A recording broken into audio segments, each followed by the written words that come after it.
What's up everyone, John Rettinger from Techno Buffalo here with a review for you of the first ever touchscreen only iPod Nano. Let's see if this little guy is worth the money.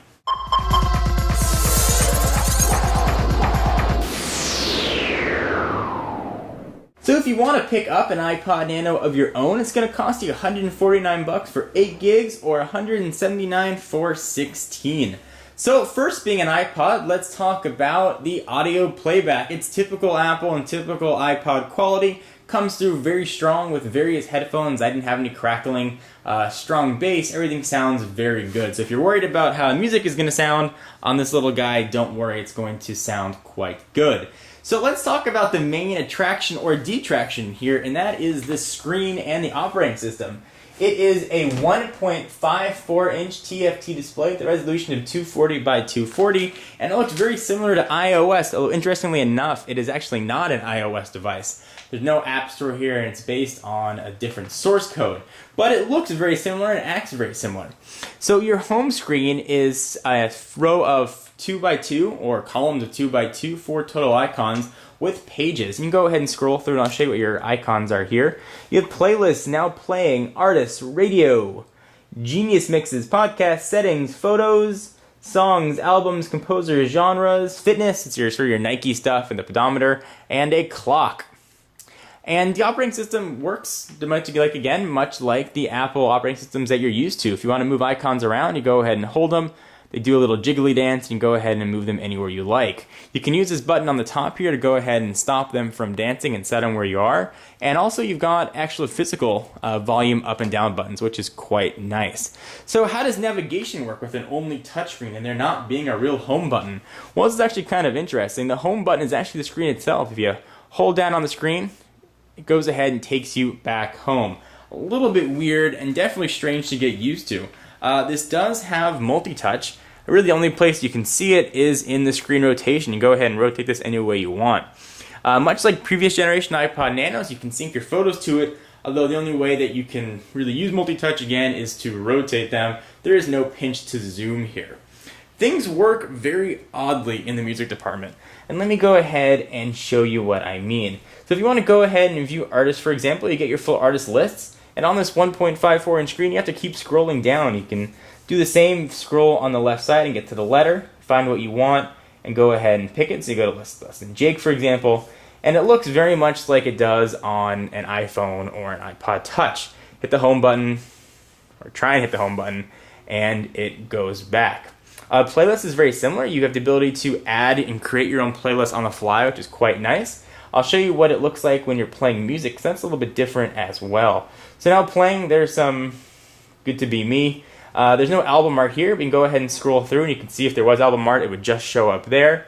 And if you want to see the controls, you go ahead and tap the screen, and you get back, forth, and your typical playing icons. If you see that little eye in the bottom right-hand corner, if you tap that, you can see other songs by the band and the album. You can scroll through and even give it stars if you want right here, 1, 2, 3, 4, or whatever you'd like. If you want to go back the screen, you don't have to actually hit the home button to go back or hold the screen. You can swipe your finger back, and that will take you right back home. This has taken a while to get used to this new operating system.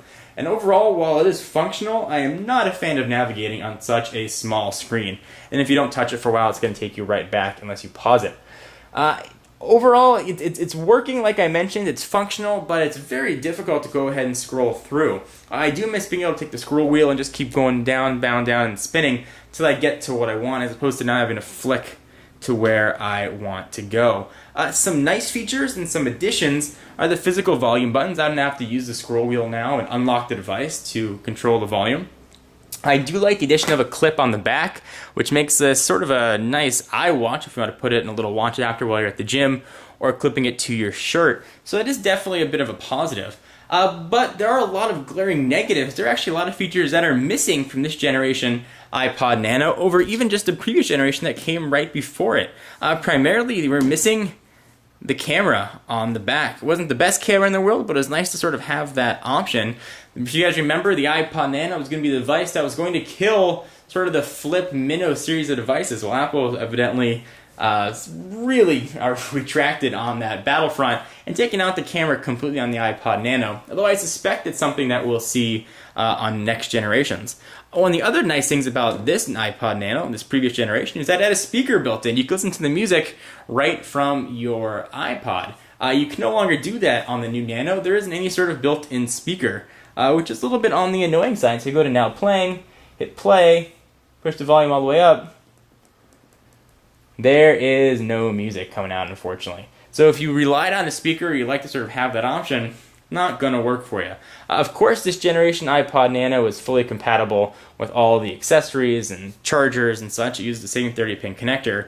But if you're used to a dock that has a slot for the iPod fully cut out, this is going to be a little bit hard to fit in there. There's a thickness difference too because of the clip, so it may not work with all your accessories without a sort of an adapter to make it work, something to keep in mind. So can I recommend the iPod Nano? Yes and no. It's definitely a mixed bag. If you're a big gym rat and you want something you can just clip on and have a little bit more control than you would with an iPod Shuffle, the Nano is going to be an okay option. If you're a big music aficionado and you're managing a lot of playlists and a lot of albums and a lot of songs, it's going to be very, very, very hard to do on such a small screen. In my opinion, this iPod Nano should have probably been the evolution of the iPod Shuffle, not an iPod Nano. I expect a iPod Nano to have a little bit of a larger screen, something like this. Even if it was all touchscreen, that would have been okay. Almost like an iPod Touch Mini, I suppose, would have been a nice scenario.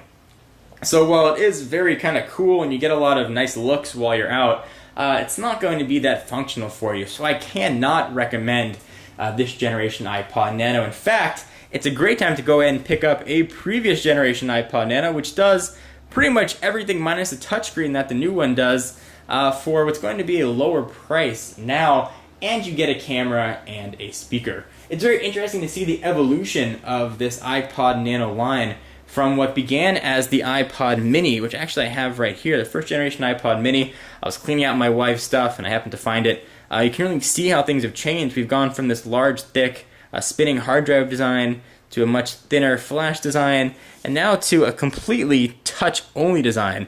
You can really see the evolution here. It's like the evolution of man type picture. You see things get smaller, smaller, smaller, and touchscreen. Apple is always trying to continue to innovate. This may be a case of innovating too far and doing damage to a good thing. So, again, in conclusion, I cannot recommend the new iPod Nano. I think you're much better off picking up an iPod Touch if it fits your budget.